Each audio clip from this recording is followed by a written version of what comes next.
The laughter in the throne hall of Velcarith was the kind that echoed, rich, layered, 12-toned, the sort that only a Zethian royal court could produce. Queen Maya of the unified Zethian Dominion had just made the funniest announcement her advisors had ever heard. "A human," Grand Vizier Soreth repeated, his four iridescent eyes blinking in staggered disbelief. "Your Radiance wishes to assign a human as your personal bodyguard." "Correct," Maya said, settling into her throne of living crystal.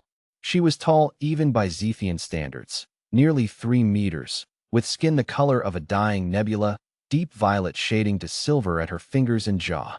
Her voice carried the harmonic double tone of Zethian royalty, resonating in registers humans couldn't produce. "I find the suggestion amusing." The court erupted again. It was, objectively, hilarious. Humans were the youngest spacefaring species in the known galaxy, barely 200 years off their home rock, still arguing about economics, still emotionally attached to small domesticated animals. Their average lifespan was barely a century. They had no bioluminescent threat displays, no venom glands, no secondary skeletal structure. They had exactly 2 arms, 2 legs, and a biological vulnerability list that read like a cautionary tale. The assignment was a joke. Everyone understood that.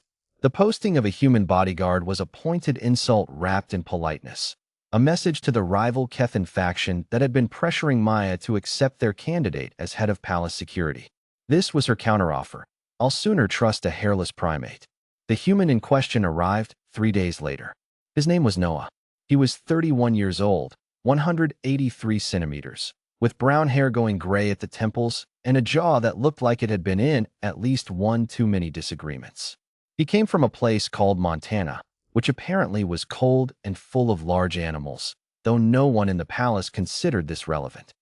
He had served 12 years in a human military organization called Force Recon, then another 6 doing something the briefing file described as private security in conflict zones, a phrase that was translated incorrectly into Zethian and came out meaning roughly decorative guardian of disputed geography. He stood in the throne room and did not bow. He looked around the chamber with the flat, measuring calm of a man calculating exits. "You are the human," Maya said. "Noah Callahan," he said. "And you're the queen. So we both know who we are. What do you need me to do?" Soreth looked like he might faint from the audacity. Maya tilted her head. No supplication. No display of submission. Most beings who entered this room trembled, at least a little, from the psychic pressure of the living throne's resonance field alone. The human had noticed it. She could see the slight tension in his jaw, and had simply decided to ignore it. Interesting, she thought. Not amusing. Interesting. He was given a room, a communicator, access to the palace schematics, and the understanding that his role was ceremonial. The Real security was handled by the Velcarith Guard, 8 of them, Zethian veterans, each standing 2.5 meters and capable of generating electromagnetic disruption fields with their natural biology. Noah was there to stand near the queen and look like a diplomatic concession. He spent the first 6 hours not standing near anyone. He walked every corridor in the residential wing. He tested 3 different maintenance hatches. He asked the confused palace engineer detailed questions about ventilation shaft load capacities and received answers that the engineer later described as unsettling in their specificity. He requested and received the last 18 months of palace visitor logs, cross-referenced them with the schedule of public events, and produced a 3-page document titled Preliminary Security Assessment, Critical Vulnerabilities that he submitted to Soreth. Soreth did not read it. He filed it in the archive labeled Human Novelty Behavior and went about his day. On the 7th day, the assassins came. They came at the 3rd hour past midnight, which was the shift change window, a 12-minute gap when the eastern corridor had reduced coverage. There were 9 of them, Kethan trained, moving in the silence of species that had evolved in near-zero light cave systems. They had bypassed the main security grid using an inside access code, which meant they had someone in the palace. They had not accounted for Noah. He was already in the eastern corridor. Not because he'd been told to be there. No one had told him anything.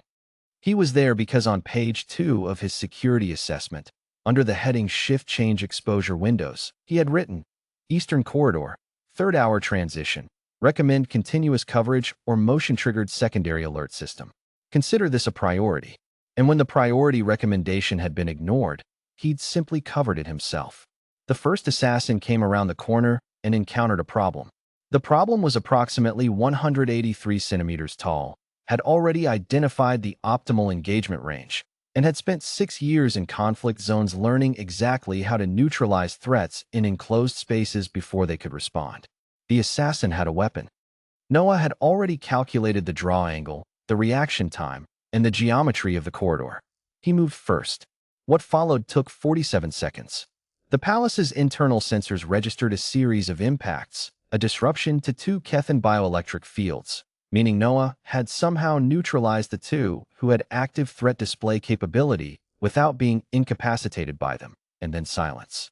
When the Vel'Kareth guard arrived, responding to the secondary alarm that had triggered on the 6th impact, they found 9 Kethan assassins secured with restraints improvised from their own equipment harnesses, arranged in a neat row against the eastern corridor wall.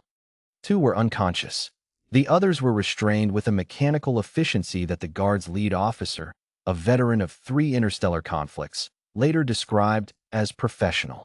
Noah was standing at the end of the corridor, breathing slightly harder than normal, pressing 2 fingers to a cut above his eyebrow. "You'll want to pull your inside source before they know the operation failed," he said to the guard officer.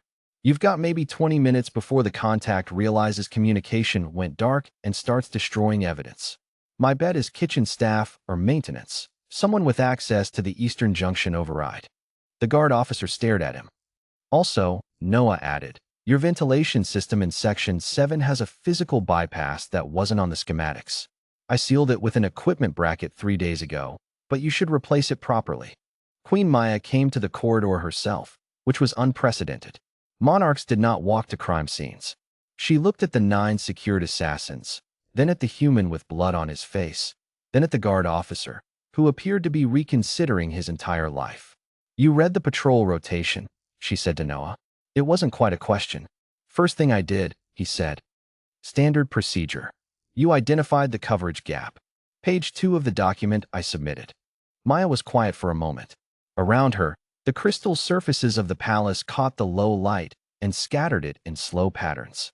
"Soreth did not read your document," she said. "I know. I checked whether it had been accessed." He met her eyes directly. A level of eye contact that was considered aggressive in Zethian culture, but which she had started to understand was simply how he communicated. "I covered the gap anyway." "Why?" He looked slightly puzzled by the question, like it had an obvious answer he wasn't sure how to translate. "Because it was a gap," he said. "That's what you do with gaps." She looked at him for a long moment. The harmonic undertone in the air shifted, something Zethians could feel but not quite describe, the frequency of a decision being made at depth. "You are no longer ceremonial," Maya said. "Good," said Noah. "I have a list." The list, it turned out, was 14 pages.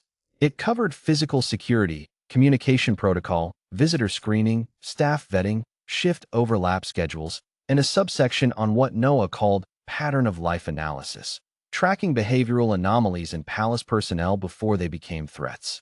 It also included a recommendation about the kitchen ventilation. Soreth read it this time. He read it twice. Then he sat in his office for a while, quietly rethinking his prior categorization of humans as non-factors in galactic security dynamics. In the throne room, Queen Maya authorized the formation of a new division within the Vel'Kareth Guard, cross-trained, human methodology influenced, with Noah Callahan as its architect and primary instructor. She signed the order with a notation in the royal record that was 3 words in the old Zethian script. Translated, roughly, it meant, "Do not underestimate." The joke, it turned out, had been on everyone else.